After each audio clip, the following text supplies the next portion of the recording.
Muito bem-vindos ao Telescópio. Aqui as conversas são descontraídas, às vezes profundas, às vezes divertidas, mas todas elas visam uma reflexão e o desenvolvimento pessoal. E hoje temos um tema que é as relações no desenvolvimento pessoal. Eu vou estar à conversa com a minha querida Cláudia, eu vou já convidá-la. Muitas vezes aqui neste processo de desenvolvimento pessoal achamos que é uma viagem interior que envolve muitas vezes a solitude, mas eu acredito que é nos relacionamentos que muitas vezes estão os grandes desafios e as grandes oportunidades de irmos mais fundo no nosso desenvolvimento. Eu vou aqui enviar um convite, aproveito já para pedir para me dizerem se conseguem ouvir bem, se conseguem ver bem.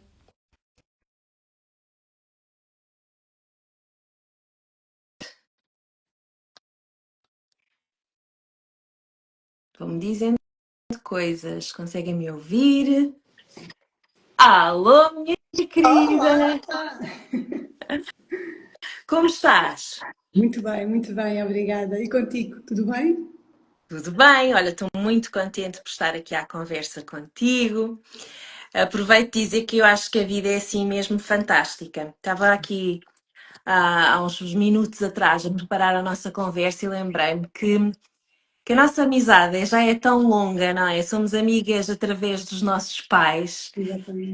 Foi realmente uma amizade que eles começaram também nos seus processos de desenvolvimento pessoal e num grupo de encontro matrimonial, portanto, tem tudo a ver com o nosso tema. Portanto, isto realmente é mesmo giro ver como é que a vida, como é que a vida é, não é? Como é que nos unimos muitos anos depois e estamos aqui a falar sobre as relações.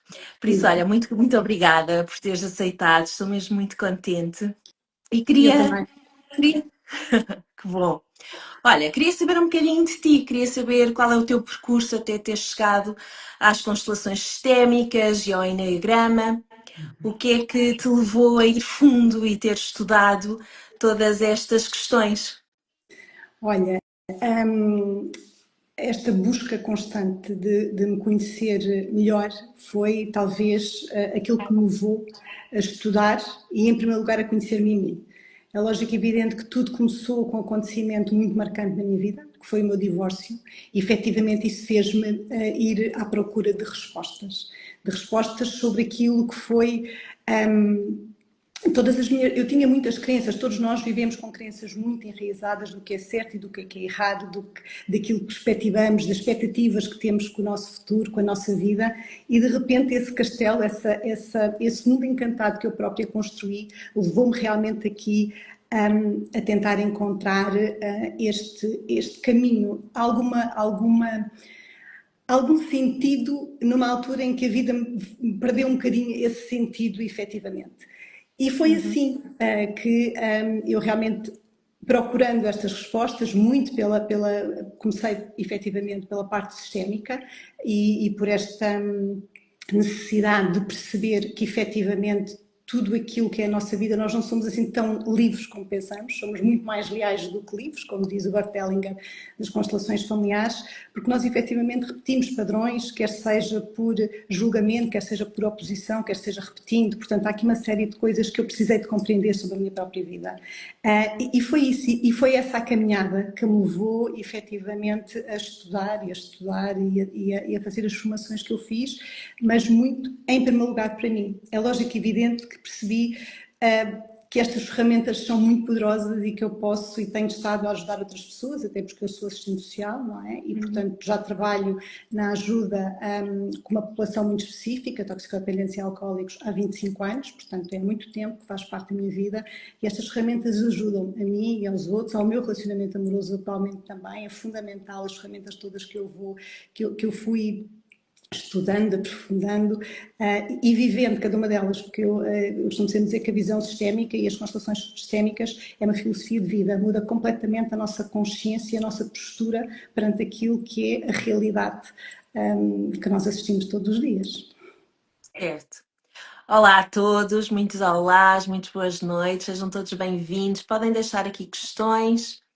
Cláudia, então, para ti, o que é que as relações interpessoais ajudam-nos a conhecer no nosso próprio desenvolvimento pessoal? O que é que elas nos trazem? É assim, aquilo que eu acredito, e é muito com base naquilo que eu vou observando e daquilo que eu vou estudando, não há verdades absolutas, mas aquilo que eu acredito efetivamente é que os outros são um espelho daquilo que nós precisamos de ver sobre nós. E, portanto, invariavelmente, o outro vai nos mostrar o nosso melhor, mas também o nosso pior. E isto é uma verdade às vezes muito difícil de encarar, porque se eu não gosto de determinada pessoa porque ela, de certa forma, não gosto porque ela mente, porque ela é invejosa, porque ela é rancorosa, porque ela é vingativa, eu tenho dentro de mim também isso. E por isso é que isso entra em conexão. E daí que é tão importante os relacionamentos e nós estarmos muito atentos àquilo que são os gatilhos que os outros nos provocam. Lógico que isto ter esta noção e esta consciência é muito duro, porque é muito mais fácil eu responsabilizar o outro porque me magoou, porque me agrediu, porque me abandonou, porque me rejeitou, mas o que é certo é que eu preciso de ver em mim algo que está no meu sistema ancestral, no meu sistema familiar, nas minhas crenças, e a única forma que nós temos de chegar ao nosso inconsciente, porque aquilo que se acredita é que nós somos apenas 5 a 2% consciente, portanto, isto remete-nos para um ponto de inconsciência total naquilo que são os nossos comportamentos, as nossas decisões e as nossas ações. Tudo está assediado em trauma, em dor, em passado, desta vida, de outras vidas, ancestral, seja o que for, independentemente do que aquilo possamos acreditar ou não, o outro mostra-nos isso. Não é? E isso obriga-nos a crescer, porque assim, ou estamos na vitimização e na dramatização, desresponsabilizamos completamente da nossa vida, porque responsabilizamos a infância, o pai, a mãe, o emprego, o marido, a mulher, o filho, ou olhamos para nós e percebemos, ok, o que é que eu preciso aqui de aprender sobre mim? Não é? O que é que eu preciso de ver? O que é que eu preciso de aprender? Olha, em que medida é que a nossa família de origem condiciona esses tais comportamentos ou essas tais escolhas que fazemos, seja para os nossos amigos, seja para os nossos parceiros? Em que medida é que nós somos assim influenciados? Já percebi que somos influenciados 95% pelo nosso inconsciente. É assim, a família é muito importante e eu acredito aqui em algumas coisas que são, aquilo que eu acredito é a nossa alma já está destinada às feridas para vir curar. E essas feridas são as 5 feridas emocionais. Quando chegamos aqui a este plano terreno, nós escolhemos os pais certos para nos abrirem estas feridas. E, portanto, cada pai e cada mãe, de forma completamente inconsciente, mas de um contrato de alma que nós tivemos. Isso eu acredito. Depois, como é que elas condicionam na prática? Nós aprendemos a ser marido e mulher, homem e mulher em casal, com a única relação de casal que nós conhecemos, que é pai e mãe. Portanto, tudo aquilo que nós somos no nosso relacionamento amoroso, com base naquilo que é a observação sistémica, okay, vem deste ponto de pai e mãe. A grande questão é, o casamento que nós assistimos dos nossos pais vai condicionar o nosso, porque nós temos aqui 2 tipos de comportamentos, ou repetimos o mesmo padrão, ou por julgamento fazemos de forma completamente diferente. E em ambas as situações isto traz absoluta dor, não é? Portanto, é todo um trabalho que é necessário fazer para que não se repitam aquilo que Barthellinger fala, que são as lealdades. E por lealdade nós efetivamente tendemos a repetir aqui alguns padrões de comportamento que vimos nos nossos pais, porque foi assim que nós aprendemos o que é uma relação de casal, o que é o amor no casamento, o que é um casamento. O que é exatamente essas lealdades? O que é que tu consideras lealdades, sejam elas invisíveis, que acredito que estão no nosso inconsciente, aí não as conseguimos ver, ou mesmo que tenhamos aquelas lealdades visíveis que nós, lá está, tomamos a dor da mãe, ou tomamos a dor do pai, ou começamos a não estar no nosso lugar. Explica melhor o que é isso de lealdades. Olha, vou dar exemplos concretos para ser mais fácil esta percepção do que é uma lealdade. Vamos imaginar uma filha cuja mãe não teve um relacionamento, mas efetivamente o casamento não durou, ou ela no casamento esteve sempre mais sozinha, e acabou por dizer à filha coisas do género, quer que seja sempre independente e nunca dependas de nenhum homem. Isto dito de uma forma de os homens não prestam, os homens não são bons, os homens... E a filha, por lealdade e também por aquilo que nós chamamos que é o amor inocente, vai o quê? Atrair sempre relacionamentos que não funcionam. que não correm bem, no fundo para comprovar que os homens não prestam porque elas são superiores, porque elas são independentes, porque vem muito desta ideia. Portanto, uma filha que vê uma mãe a viver sempre sozinha, acredita que efetivamente não precisa de homens. Mesmo que conscientemente diga, não, não, eu quero muito casar. Mas o que é certo é que depois vai atrair constantemente pessoas que não querem assumir compromissos, que não estão disponíveis emocionalmente e, portanto, há aqui a repetição de padrões até a pessoa olhar para ela e perceber que está nela esta questão de atrair determinados parceiros, determinadas parceiras, de acordo com aquilo que seja um homem ou uma mulher, não importa, não é? Mas isto é um dos exemplos de lealdade. Lealdade é, efetivamente, e tu tocaste aí num ponto, quando nós estamos fora de lugar. E quando nós estamos fora de lugar e ocupamos o lugar de mãe da nossa irmã ou de marido da nossa mãe, porquê? Porque achamos que o outro progenitor não está à altura, então eu estou lá. Eu estou lá para fazer com que a mãe ou com o pai sejam felizes e nós não podemos fazer isso, efetivamente, até porque existem as 13 ordens do amor, de Bert Hellinger, e ele diz que quando as ordens do amor não são respeitadas, o sistema sente-se e onde há guerras, onde há atritos na família, por norma alguém está fora de lugar, por norma há uma hierarquia que não está a ser respeitada e, portanto, isso fica muito visível e muito presente, efetivamente. Uhum. Ora, então, em que medida é que as constelações ajudam-nos a quebrar esses padrões ou então a tomar simplesmente consciência deles? Uhum. É, assim, a constelação, eu acho que a constelação é muito importante para ter uma clareza de uma solução a um determinado problema, algo que não avança, perceber onde é que está a origem, o que é que precisa de ser visto de forma consciente, eu ainda não consegui ver. Quando tem conhecimento sistémico e quando se olha para as 3 leis do amor, de pertença, hierarquia e equilíbrio, e conseguimos ter esta noção de que, ok, o que é o equilíbrio entre o dar e o receber no relacionamento amoroso, a hierarquia face aos pais e face aos filhos, o pertencer, que todos pertencemos, quando nós temos essa noção, nós conseguimos efetivamente ir desenlaçando estes nós que nos ligam a padrões passados e a muita dor na nossa ancestralidade. Mas a constelação é exatamente um caminho, uma clareza sobre algo que eu não estou a conseguir ver. E normalmente tem a ver, às vezes, muitas situações com excluídos. O nosso sistema familiar não admite exclusões.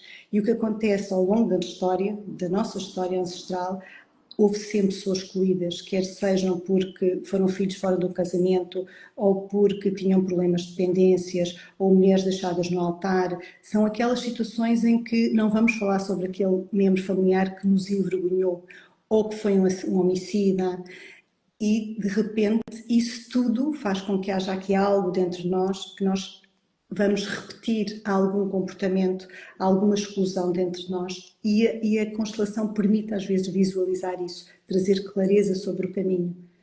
E depois é todo um processo terapêutico para conseguir fazer aquilo que a constelação mostrou como sendo uma boa solução e, portanto, não há verdades absolutas, há uma boa solução para aquele problema que a pessoa nos trouxe. Ok. E em que medida é que, por exemplo, tu combinas a constelação sistémica e o enneagrama? São complementares? São terapias ou filosofias distintas? Como é que tu consegues combinar aquilo que realmente está ali representado numa constelação familiar, num sistema familiar, para depois, para o autoconhecimento, não é? Acredito que o enneagrama é mais informação sobre a pessoa. E como é que isso depois espalha para um relacionamento? É assim, eu combino sempre as duas coisas, não necessariamente na altura que eu estou a fazer a constelação, isso é um momento, mas quando no momento seguinte em que a pessoa efetivamente precisa conhecer-se melhor. E conhecer-se melhor, o que é que isto significa? Apesar de eu achar que é muito bonita esta questão das leis e de compreender isto tudo e ter uma visão sistémica, há aqui uma coisa que se chama a minha personalidade. E o que é que eu faço com aquilo que eu sinto? Porque mentalmente eu posso ter consciência de tudo e, portanto, mentalmente eu racionalizo e disse, ok, é suposto fazer isto e fazer aquilo e fazer aquilo outro. Mas as minhas emoções não acompanham isso. Não acompanham esse honrar que devemos ter, não acompanham uma série de coisas. E essa consciência, às vezes é muito dura, de emocionalmente eu ainda não consigo fazer este caminho, mesmo que eu tenha clareza sobre alguma coisa. Então o Enneagrama, é uma ferramenta que eu dou às pessoas, porque o Enneagrama mostra-nos o quê? O que é que, e nos relacionamentos isso é bastante importante, quais são as crenças limitantes. O Enneagrama não uma ferramenta de expansão de consciência, mas não é algo que nos feche em caixinhas. Informa-nos que estamos fechados na nossa caixinha, porque quando nós dizemos assim, eu sou mesmo assim, significa que eu tenho uma máscara, não quero sofrer e não quero sair daqui. Este eu sou mesmo assim é sempre um muro que nós construímos à nossa volta. E, portanto, o Enneagrama dá-nos então a perspectiva destas 9 personalidades, que cada uma tem crenças muito rigorosas sobre o que é ser amado, respeitado e aceito. E vou dar um exemplo. Por exemplo, o 1 é o perfeccionista. Ele acredita que para ser amado, respeitado e aceito tem que ser uma pessoa correta, uma pessoa justa, uma pessoa que quase que perfeita, é o perfeccionista. Nesse sentido, é lógico que ele nas relações amorosas vai ter uma rigidez muito maior, vai ter uma necessidade de controle, vai ter muita dificuldade em encontrar imperfeições no outro. E se ele se conhecer a ele e conhecer os outros perfis, pode trazer maior clareza, maior serenidade e maior leveza à vida dele. Se for um 2, que é o prestativo acredita que para ser amado, respeitado e aceito, ele tem que ser estável, ele tem que se esquecer quase dele para ajudar os outros. E aqui temos os salvadores, que saem muitas vezes fora de lugar porque querem salvar toda a gente. Quando ele tem esta consciência de que ele faz isto esquecendo-se dele próprio, e esse não é o movimento de crescimento dele, ele toma consciência e pode usar essa sua personalidade. O Enneagrama trata imensas coisas, não só esta questão das crenças, as feridas da criança interior, qual é que é o movimento que leva a pessoa a estar, a entrar no seu ponto de stress, ou seja, significa que com a personalidade e com a capa que nós colocamos não estamos a conseguir, de certa forma, responder àquilo que é o desafio imediato e, portanto, o Enneagrama mostra. O Enneagrama não analisa comportamentos, mas analisa as motivações base que estão por trás. Exatamente esta questão, por exemplo, no 2, que se ele acredita que para ser amado, respeitado e aceito, tudo aquilo que ele vai fazer, o comportamento dele é porque tem esta visão por trás. Se for o perfeccionista, a visão dele eu tenho que ser justo, e tem que ser perfeito, e tem que ser correto, e vai ajudar com esta motivação por trás. Quando as pessoas começam a perceber estas motivações e começam a ter consciência de qual é que é o caminho de crescimento, o Enneagrama depois traz-nos isto, quais são os caminhos de crescimento, os caminhos de evolução e transformação, e também os caminhos de retrocesso. E acaba por ser um mapa do inconsciente. Eu costumo dizer, eu no meu frigorífico tenho o meu Enneagrama, o meu e do Vítor, o meu companheiro, exatamente para ter essa clareza, tipo, ok, já estou aqui na minha dramatização, ele já está aqui em outras coisas dele. Isso traz realmente esta segurança, não é? Deixa-me só beber um bocadinho de água. Sim. Olha, mas eu gostava de perceber como é que chegamos ao nosso tipo de personalidade. É através de um teste? Como é que tu, como facilitadora, consegues de certa forma aceder ao inconsciente? Porque eu acredito que de forma consciente nós achamos que somos determinada pessoa e se calhar inconscientemente a nossa personalidade é outra. Exato. Como tu até disseste, falaste muito da criança interior, que através do Enneagrama também conseguias resolver questões que estão na criança interior, porque a nossa criança interior se calhar está muito no nosso inconsciente e não nos reconhecemos ou não a reconhecemos quando estamos ou passamos muitos anos ou quando estamos desconectados com a nossa essência. É assim, o Enneagrama, há 3 formas de chegarmos ao perfil. Quando eu faço consultas online, eu tenho uma aplicação e, portanto, na aplicação a pessoa efetivamente responde a uma série de questões. Okay? Presencialmente, assim, à medida que eu vou conhecendo as pessoas e os meus utentes, é muito mais fácil fazer isto, porque tenho muitas consultas com eles. É fácil ir percebendo, porque depois vou percebendo os gatilhos, o que é que os faz reagir e, portanto, aí rapidamente numa conversa eu consigo perceber quais são os gatilhos que estão ali, ou então há um questionário também escrito e com uma série de opções, mas é assim, efetivamente, quer seja por este teste, quer seja, para quem depois já lida muito com o Enneagrama, eu rapidamente chego ao eneatipo de cada pessoa, de acordo com aquilo que vou percebendo na forma dela de reagir, da forma dela sentir, se tem mais raiva, se tem mais medo, se tem mais tristeza, que são as energias base dos diferentes eneatipos. E, portanto, conhecendo aqui um bocadinho os padrões, é desta forma, não é? Ou por teste, ou Identifica-se. identifica-se, sim, sim, muito facilmente. E uma pessoa tem sempre o mesmo tipo de personalidade, ou aquilo que eu quero dizer é, muitas vezes nós usamos máscaras e essa tipologia pode estar associada a uma máscara nossa, ou achas que conseguimos mesmo identificar a essência? O Enneagrama diz qual é que é a essência de cada eneatipo e diz qual é que é o bloqueio emocional que nos impede de chegar à nossa essência. O Enneagrama, porque o Enneagrama é uma mandala, e é uma mandala que se acredita que tem na origem nos egípcios, há mais de 4.000 anos, onde eles estudaram exatamente a essência. O Enneagrama começou por ser uma ferramenta puramente espiritual, não é? De crescimento, de transformação, de transmutação daquilo que eram eles falam em paixões ou mesmo nos pecados capitais. O Enneagrama tem esta parte dos pecados capitais, mas que no fundo não são mais do que os nossos bloqueios. E mostra isso muito claramente. Olha, falaste que este tipo de personalidades não é meter as pessoas em caixinhas, então como é que se consegue perceber a individualidade de cada pessoa? E há bocado tu tinhas feito uma pergunta, depois não terminei. Eu acredito, daquilo que eu vou percebendo, nós nascemos com a mesma personalidade, ok? A personalidade mantém-se inalterável ao longo da vida. O que muda, em dois perfis exatamente iguais, é o nível de consciência. Okay? O nível de consciência faz completamente a diferença.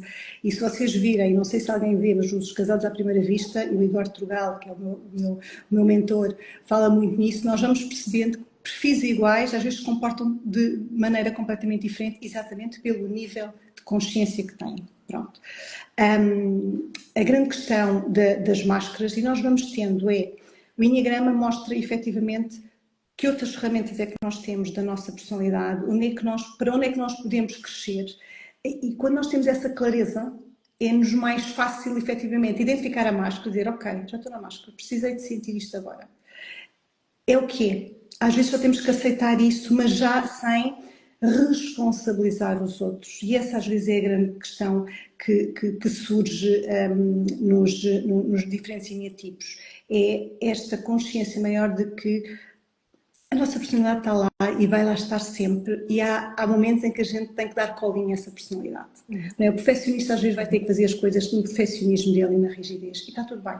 Mas perceber que é dele, o companheiro não tem que ser assim.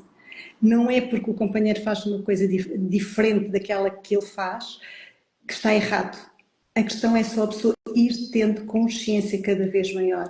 E lá está, eu no Enneagrama, eu pesquiso imenso, então cada eneatipo tem montes e montes e montes de informação, porque efetivamente nos ajuda tanto a compreender e dizer assim, ok, isto é meu, isto não tem nada a ver com o outro.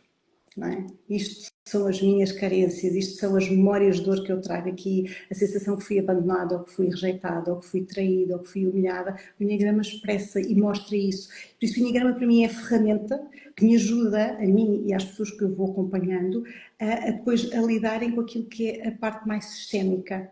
Porque a gente precisa ter algo para lidar com tudo aquilo que é estas ordens do amor, estas questões todas que são tão importantes para que a vida flua com leveza, não é? Porque no fundo é isso que nós queremos, é que a vida vá fluindo com leveza e que possamos ter essa leveza também de aceitar a vida tal qual como ela é, no tempo que ela é. Portanto, estamos todos a trabalhar aqui um bocadinho esta paciência, esta leveza, para lidar com os desafios da vida.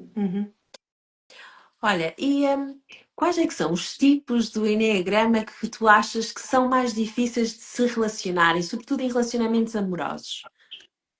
E assim, não sei responder a essa pergunta por um motivo, porque aquilo que eu acredito é que depende sempre daquilo que é o nível de consciência. Posso dizer, por exemplo, o eneatipo 6 são dois precavidos.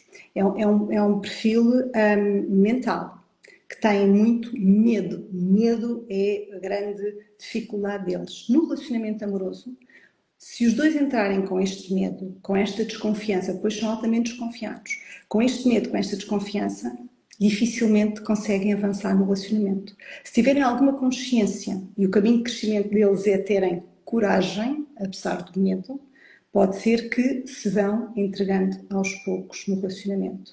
Mas pode correr muito bem, pode correr muito mal. Serem dois seios, do mesmo tipo, mas lá está. Depende sempre do perfil de personalidade. Este processo não é do perfil, é da consciência que a pessoa tem sobre si. Não é? É muito isto. Por isso, eu acho que as semelhanças podem aproximar as pessoas, efetivamente, mas são as diferenças que nos fazem crescer. E isto eu tenho muita consciência hoje em dia, eu achava que não, também, não é? E às vezes assisto às pessoas esta questão de, ele é tão diferente de mim. Claro que é diferente, mas já homens e mulheres são diferentes. Homens e mulheres precisam de coisas diferentes no relacionamento, não é?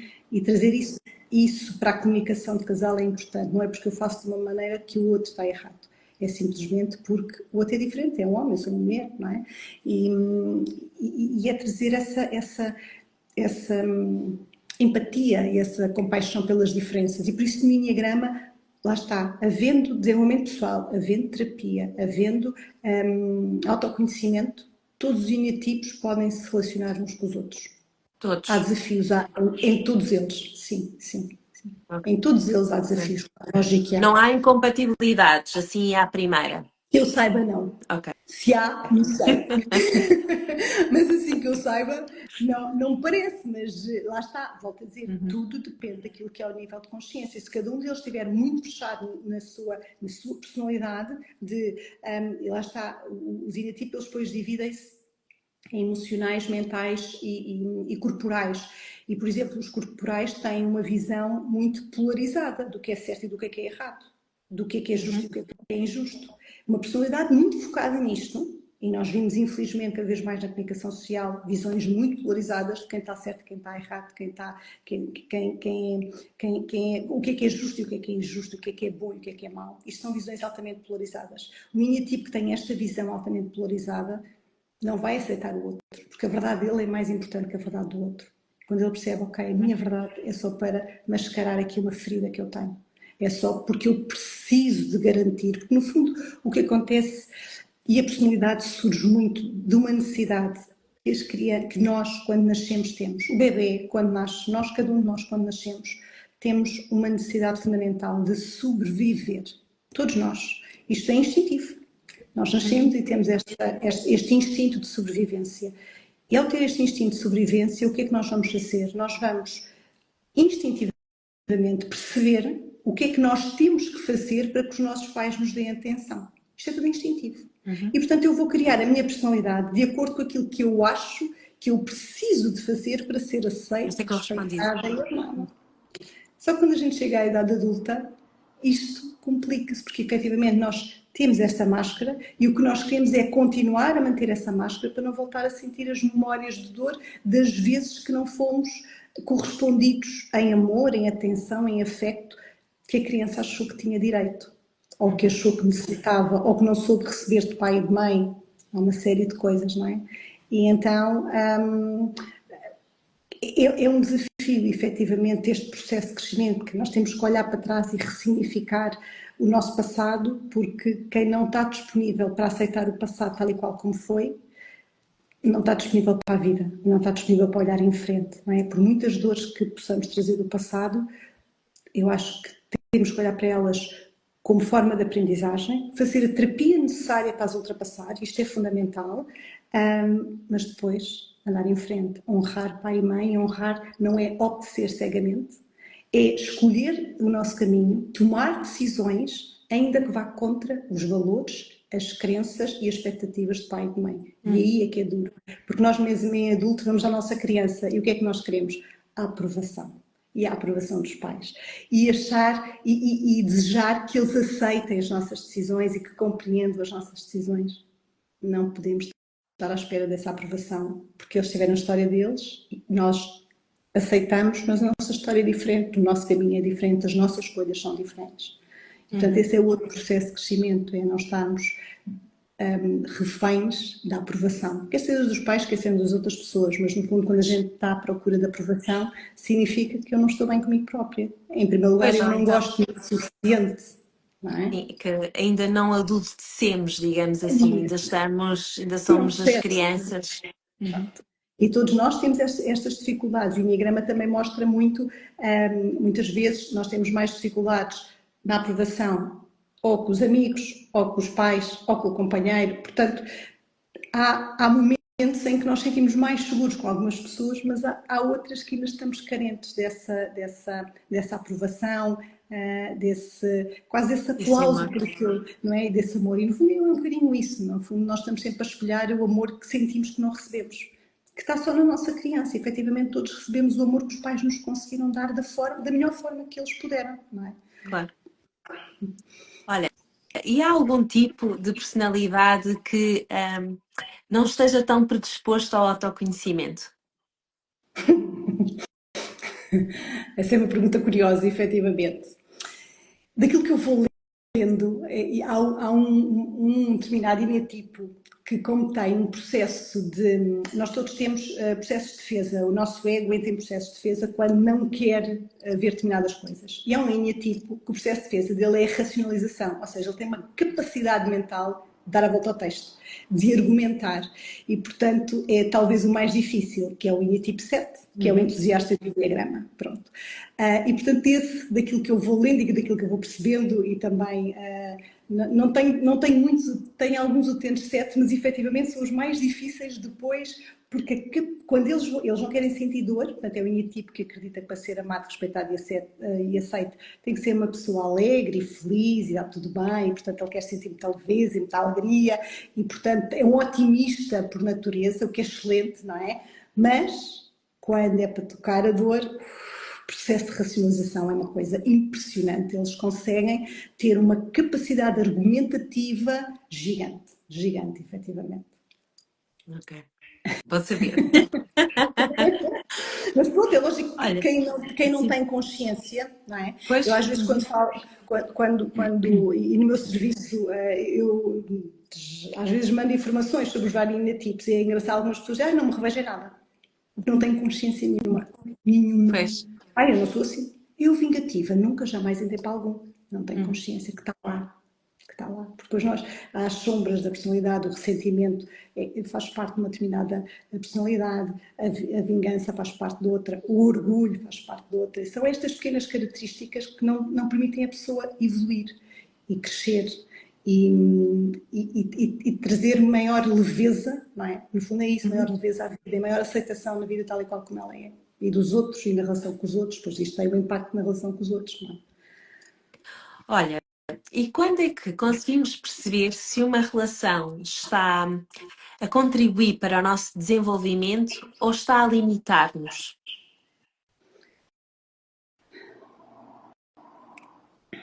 É assim, as relações, temos aqui sempre duas questões importantes nos relacionamentos, que é se eu consigo ser eu ao pé do outro, se eu consigo estabelecer os meus limites sem magoar o outro, se eu consigo ir à minha vulnerabilidade. E, portanto, o que é que isto significa? Se eu conseguir comunicar aquilo que são as minhas dores sem acusar o outro, atenção, sem acusar o outro, com esta amorosidade, dizer eu sinto-me assim, eu preciso de mais alguma atenção porque efetivamente senti que ali houve qualquer coisa, seja lá aquilo que for, expressar vulnerabilidade. Se o outro usar essa vulnerabilidade para me atacar, o padrão é tóxico. Portanto, isto não pode acontecer. Eu não posso abrir o meu coração perante uma emoção que eu estou a sentir. Dizer, olha, eu estou a sentir neste momento algo que me envergonha, estou a sentir muita inveja daquilo que acontece na tua vida neste momento. Se o outro usar isso para me atacar, eu estou a evoluir no sentido de eu consigo partilhar, mas se o outro usa isso contra mim, a relação torna-se tóxica, não é? Pronto. E tem muito a ver com isso, é eu conseguir ser eu conseguir colocar os limites, portanto, no relacionamento quando alguém consegue colocar os limites e o outro aceitar. E o outro permitir, efetivamente, esta liberdade, porque os relacionamentos hoje em dia, todos nós precisamos da nossa liberdade e da nossa individualidade para sermos nós, mas também de valores. Os casais muitas vezes não têm noção da importância que é sabermos quais são os valores que nós temos no relacionamento amoroso. É um dos exercícios que eu faço no processo de transformação, é a hierarquia dos valores, nós percebemos que valores é que temos. E aí sim percebemos se estão alinhados ou não. Porque quando os valores não estão alinhados, é muito difícil a relação manter-se. Se os valores estiverem alinhados, e os valores alinhados podem ser os dois, terem como valores a fidelidade, a lealdade, a individualidade, a liberdade, a confiança, a segurança. É lógico que isto podem ser valores, mas há pessoas que não os têm desta forma. E, portanto, logo aí é mais desafiante, efetivamente, este relacionamento que se quer saudável, que se quer maduro. Mas fundamentalmente é isto, é haver comunicação, é uma pessoa conseguir expressar as suas emoções sem que isso depois, no momento de crise, poder atirar à cara.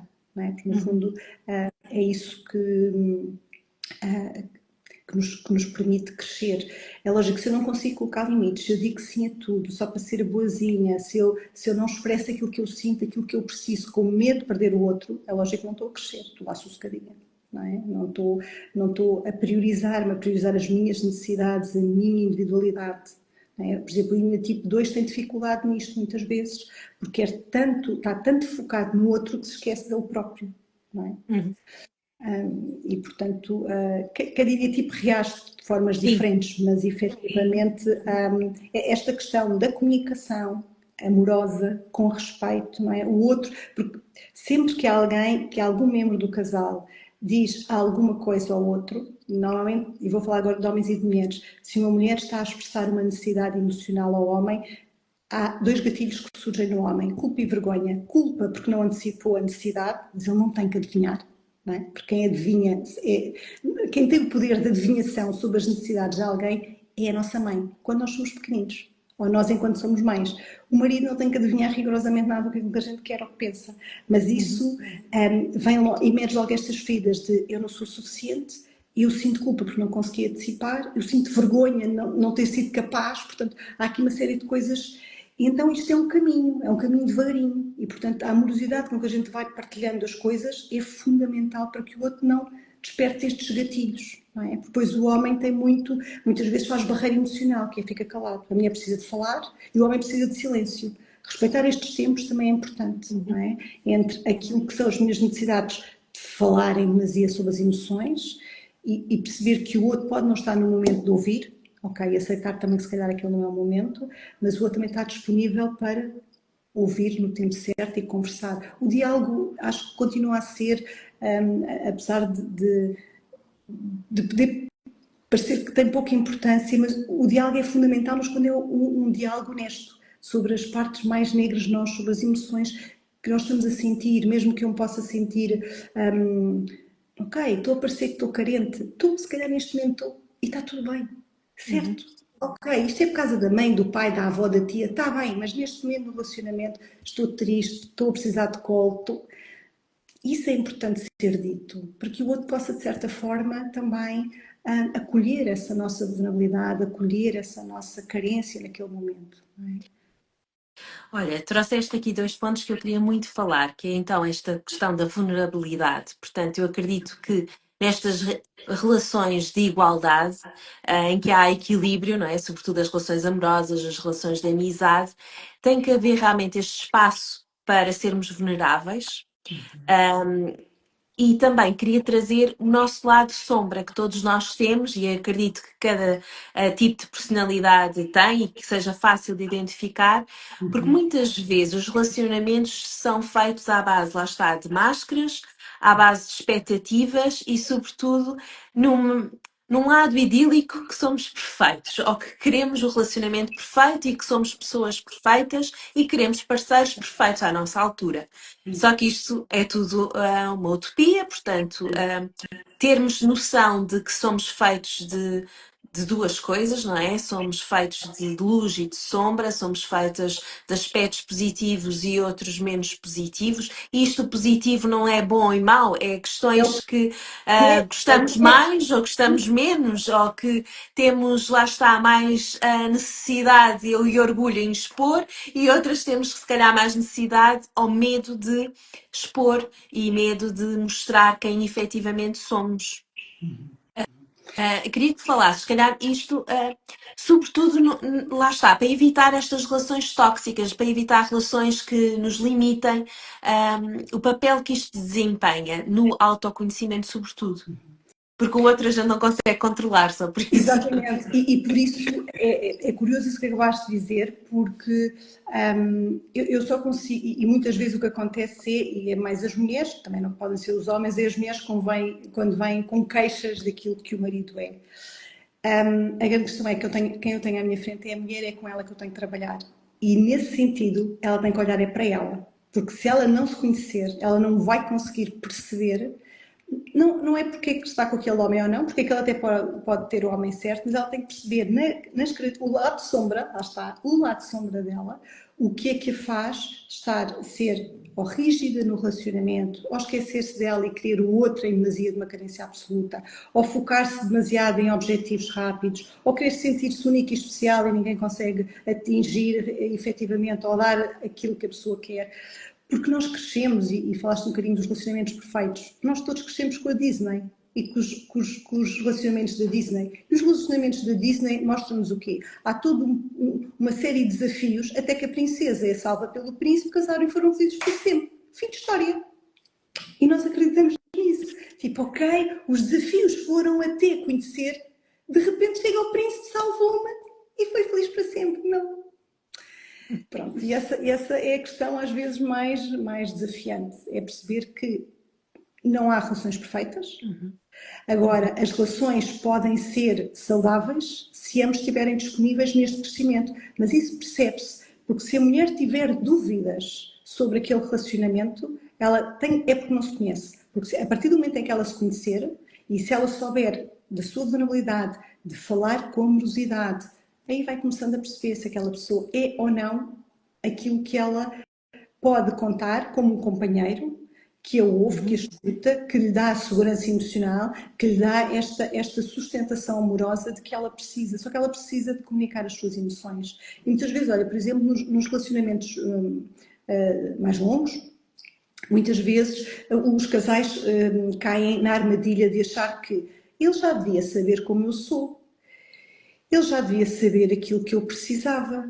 E aquilo que eu às vezes questiono é, ele não tem que adivinhar, mas se nós, eu não sou a mesma pessoa que era há um ano, nem era a mesma pessoa que sou há 10, nem há 20, nem há 30. Portanto, se nós somos um ser, todos nós, em constante evolução e em constante transformação, porque a vida nos empurra assim, então o outro não pode adivinhar aquilo que eu quero ou aquilo que eu desejo.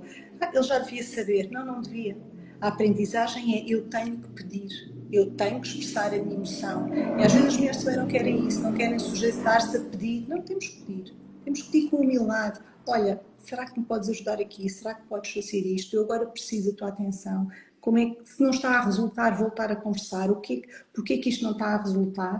Não é? Só que isso é ir a um ponto de vulnerabilidade que muitas vezes as mulheres não querem, porque acham que a relação perfeita vai adivinhar isto tudo e vai saber exatamente o que é que nós precisamos, não é? Pronto. Sim. Olha, e muitas vezes, nestas relações longas que tu falas, às vezes os relacionamentos chegam a um certo vazio, as pessoas parece que se desconectaram, porque não alimentaram, se calhar, esta comunicação. Muitas vezes perderam, se calhar, até propósito em comum ou objetivos em comum. Tens alguma dica para estes relacionamentos mais longos? Como voltar a olharem um para o outro, digamos assim? Eu acho que sem processos terapêuticos individuais em primeiro lugar, só que nenhuma mulher ou nenhum homem consegue convencer um e outro. Não é? Portanto, cada um tem que fazer o seu caminho. Se quem não está a iniciar o caminho de desenvolvimento pessoal, de terapia, seja o que for, qualquer área que faça conhecer melhor, se o outro não acompanhar, a relação termina por si só. Porque de repente há alguém que percebe, que cresce, que evolui, que toma consciência. Se o outro não acompanhar, só que muitas vezes o que acontece, as pessoas querem que sejam os dois ao mesmo tempo. Não. Aliás, eu tenho algumas questões, por exemplo, com a terapia familiar, porque há sempre um que vai de reboque, há sempre um que vai empurrado na terapia familiar, nós temos terapeutas familiares no serviço, e efetivamente, às vezes é difícil por isso, quem sente que o relacionamento não está bem, tem que primeiro olhar para si e fazer terapia. A questão dos relacionamentos longos, muitas vezes o que acontece é que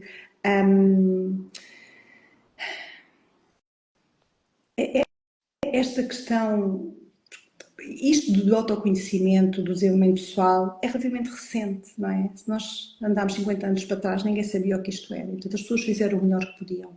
Mas, efetivamente, não priorizaram, se calhar, os casamentos. Porque nós assistimos, muitas vezes, a pais e mães que cuidaram, em primeiro lugar, dos seus próprios pais. Ora, quando nós nos voltamos para trás para cuidar dos pais, para salvar os pais, para estar no meio do casamento deles, não estamos a olhar para o nosso, e não estamos a olhar para a vida, e não estamos a olhar para a frente. Quando os pais morrem, ok, aqui o que é que acontece ao casal? Já não é esta ocupação. Então, entretanto, ocupam-se dos filhos e colocam os filhos com prioridade. Isso, em termos sistémicos, também mostra que depois as coisas não correm, não fluem tão bem, porque efetivamente, normalmente a mãe desconecta-se do marido e foca nos filhos. Os filhos são a luz da vida. Eu fiz tudo ao contrário, eu costumo dizer isso porque eu by the book, consegui fazer tudo ao contrário daquilo que era suposto a nível sistémico. E, portanto, se o filho é a luz da vida, se eu priorizo em primeiro lugar o filho, quem é que o filho vem de onde? Vem de uma árvore, vem de uma estrutura. Se eu não nutro essa estrutura, o fruto, como é que ele fica? Ele vai secar. E, portanto, há aqui uma série de questões com os relacionamentos longos, exatamente a pessoa saber então qual é que é o seu lugar, porque às vezes anda a tapar fogos em vários lados, anda a salvar o sobrinho, anda a salvar a prima, quer salvar muita gente, não está já no casamento. Agora, como é que se volta ao casamento? Cada um é que tem que fazer o seu processo, efetivamente. E isso dói. Dói porque é assumir responsabilidades por tudo aquilo que foi. Eu estou neste ponto porque este foi todo o meu caminho. Foi toda a minha desconexão, foi toda a minha inversão daquilo que são as prioridades dentro do casamento. O facto de eu não ocupar o meu lugar no casamento, lá está, porque se eu estiver voltada para trás a tratar do casamento dos meus pais, eu não estou no meu. Não é? Certo. Se eu estiver envolvida na vida dos meus filhos, eu não estou no meu. Então, se eu não estou no meu, quando eu quiser ter o meu, eu vou ter que olhar para isto tudo e perceber, ok, eu assumo a minha parte de responsabilidade. Não foi o outro que se afastou, não foi o outro que passa o tempo todo no café, não foi o outro que começou a começar a beber, não foi o outro que está distante e que está frio e que não comunica. Se calhar Sim. fui eu que não estive lá, não é? Olha, e para ti, há algum momento certo para procurar ajuda terapêutica? Ai, sempre, sabes, eu desde que descobri, eu pensei assim, se eu tivesse feito terapia há mais tempo, mas pronto, o momento certo é sempre a dor. Aquilo que eu entendo e que vou vendo, mesmo pessoas que estão num sofrimento muito grande e a repetir padrões muito grandes, e quando não procuram ajuda, o Bert Hellinger diz uma frase muito bonita, muito bonita, entre aspas, que ainda não sofreste o suficiente. Porque efetivamente, quando nós não procuramos ajuda, é porque ainda temos ganhos em estar ali. As vítimas muitas vezes ainda têm ganhos em estar ali. Ainda têm colo, ainda têm atenção. Não estou a falar de vítimas necessariamente de violência doméstica, mas a vítima no sentido de eu não estou feliz aqui porque ele não faz isto, ou porque ele não faz aquilo, ou seja lá por aquilo que for, ou a minha vida é toda um caos. E, portanto, a questão é, ainda não doeu o suficiente. Porque quando doer o suficiente, a gente vai lá. Mas precisa de doer, efetivamente precisa de doer. E enquanto não doer, a pessoa está a mandar para fora, a não ter consciência das suas emoções e, portanto, tudo aquilo que é a raiva que sente, a frustração, o ressentimento, é para fora. E enquanto a pessoa estiver para fora, a explodir para fora, não está a olhar para dentro.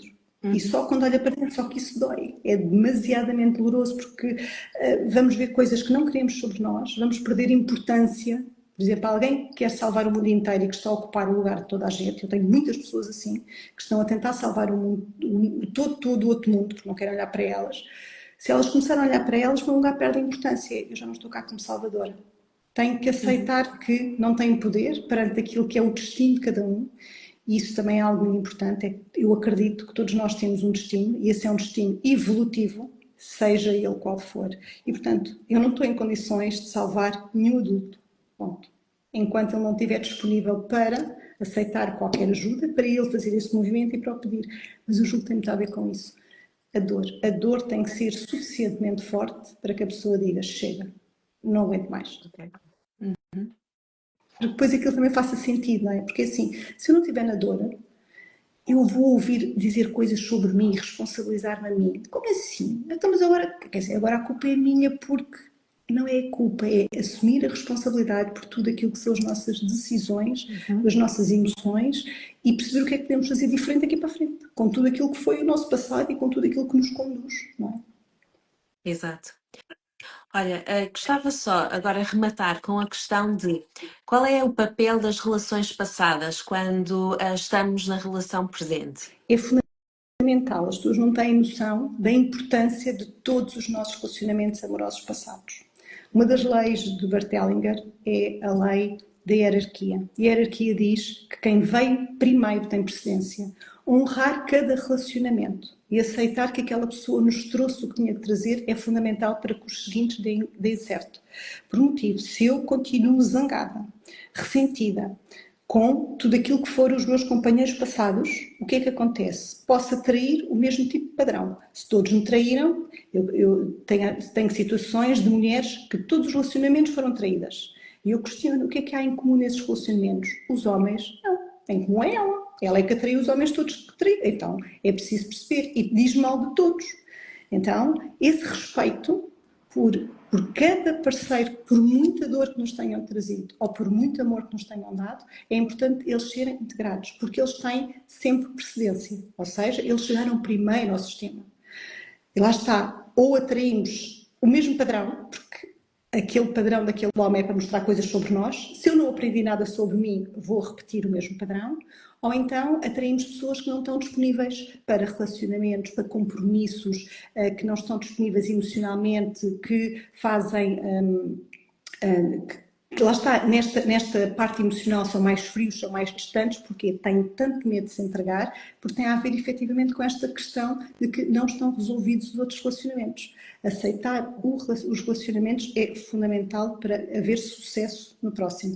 Quando os relacionamentos, então, são de pais de filhos, mais ainda, não é? Porque a ligação ainda é mais forte, não é? E esta necessidade de integrar aquele homem que é o pai do filho é muito importante para a criança também, porque a criança precisa de perceber que, independentemente do homem e da mulher terem-se separado, o pai e a mãe são para a vida. E o pai e a mãe têm porque a criança é feita 50% de pai e 50% de mãe. Se uma mãe diz mal de um filho de um pai ao filho, está a autoestima do filho. Exatamente, eu não presto em 50%. Isto destrói completamente uma pessoa. Destrói. E, portanto, é fundamental que as mulheres tenham esta consciência, não é?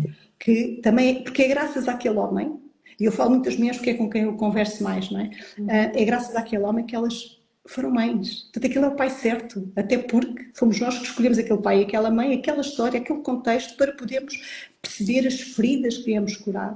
E, portanto, este movimento interno de gratidão e de honra àquele parceiro é fundamental para que as relações presentes resultem, efetivamente. Senão vai-se repetir padrões e vai-se repetir dores e não vai haver compromisso e vai haver dificuldade em assumir, em casar, seja aquilo que for, este compromisso para com aquele relacionamento, porque estamos presos a memórias do passado e a pessoas que nós não conseguimos compreender a importância delas, aceitá-las e aceitá-las que elas foram fundamentais para nós vermos o que precisávamos de ver, porque muitas vezes o que acontece é, nos relacionamentos mais desafiantes que terminaram, quando alguém não aceita, não percebe que o outro é um espelho. É um espelho, é que a questão é essa. Isto é muito duro, que é a outra pessoa tinha todos os defeitos do mundo. É um espelho daquilo que a pessoa precisa de ver sobre ela mesma. Isto é duro. Então ela vai continuar a atacar. Mas eu não sou assim. Já está mais em tempo mais fácil. É mais fácil, não é? Sim. Olha, querida, há alguma questão que achas que devíamos ter abordado e que não tocamos nela? Não, acho que não. Falámos destas questões. Pronto, era o que eu também vinha a contar, falar um bocadinho desta visão das constelações e do enneagrama, que para mim é fundamental ter esta base. Mas acho que. Pronto, não sei se houve dúvidas, se não houve, eu não consegui ir seguindo aqui as legendas, Sim. fui vendo Não, houve que havia aqui comentários algumas sempre pessoas. muito Ok, positivos, pronto. mas não houve assim questão nenhuma. Olha, eu gosto normalmente de acabar com perguntas curtas, mais divertidas, Ok, portanto, não te foques na resposta, é a primeira que ok, te vier, é só para acabarmos num tom leve e descontraído, ok, está bem? ok. Olha, para ti, qual é a maior fantasia? Um amor romântico idealizado ou um grupo de WhatsApp feliz? Ai, não, espera, eu vou-te explicar. Eu sou a romântica do Enneagrama. É lógico que é um romance idealizado. Coitadinho, o meu filho está só feliz Ok, comigo, mas eu sou uma romântica incurável. Não vale a pena. Eu sei que as pessoas não são perfeitas, mas eu idealizo muito, porque efetivamente eu sou esta pessoa. ok, boa. Então, nas relações amorosas, diz-me diz-se que começa tudo com a mãe, mas há quem diga que começou com a sogra. Qual é a opção certa? É assim, sem aquela sogra, nós não temos o marido que temos. E, portanto, honrar a sogra é fundamental. Quando nós entramos em competição com a sogra, normalmente estamos em competição pelo mesmo papel, de mãe do marido. Não Não queremos, funciona. Não é? exato. Então, não queremos, tudo o que ela faz está bem feito. Porque ela é a Pois. sogra, eu não quero competir por esse lugar, não é? Portanto, a Ok. sogra, o papel de honrar a sogra é nesse sentido. É graças a ela que aquele homem está na nossa vida. E se nós não a respeitarmos, significa que não estamos a respeitar 50% do marido. Boa. E ele sente no interior da sua alma. Bom, é mais fácil constelar a família ou montar móveis de IKEA sem manual? É mais fácil constelar a família. Ok. Na tua opinião, relações tóxicas viciam mais do que o açúcar ou é só uma alimentação emocional? Ui, elas podem viciar mais do que o açúcar, porque efetivamente a relação tóxica é de alguém que não consegue estar sozinho e que prefere estar ali a perder o relacionamento. E o 4 é muito assim. O INE é tipo 4. O grande medo dele é perder relacionamentos. Ele aguenta até onde tiver que aguentar para estar ali na sua visão romântica, idealista daquilo que é o casamento. E, portanto, aguenta. Não quer dizer que a relação não seja tóxica, mas a questão é muito esta. É muito. É muito Na tua dependente. experiência, na tua experiência, quem tem mais resistência ao autoconhecimento? Os que dizem que está tudo bem ou os que culpam sempre o Mercúrio retrógrado? Não, eu acho que os que dizem que está tudo bem, porque é assim, eu digo sempre a mesma coisa que é. Às vezes dizem só procura a terapia e ajuda e autoconhecimento quem tem problemas. Problemas temos todos, só que alguns queremos olhar para eles e outros não. Essa é a grande diferença. Pronto. Eu gosto também de culpar o Mercúrio retrógrado, para dizer que ele mesmo não sinto culpada das coisas não funcionarem. Olha, minha querida, chegamos ao fim e eu gosto sempre de acabar aqui com a alusão ao Saint-Exupéry, que o essencial é invisível aos olhos. Quando tu fechas os olhos, o que é que tu vês? Sabes que eu sou otimista, eu sou romântica e, portanto, eu tenho sempre uma visão de muito amor e de muito amor e de muito crescimento na humanidade. Eu acredito muito na humanidade e naquilo que nós podemos construir quando olhamos para os outros com amor e não com exclusão e não com medo das pessoas.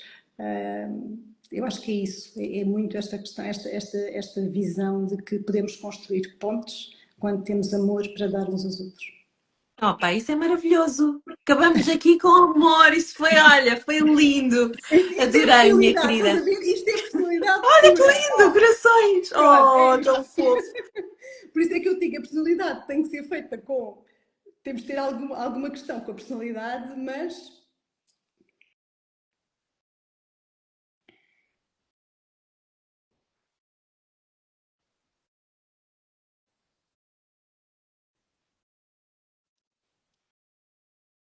Olá!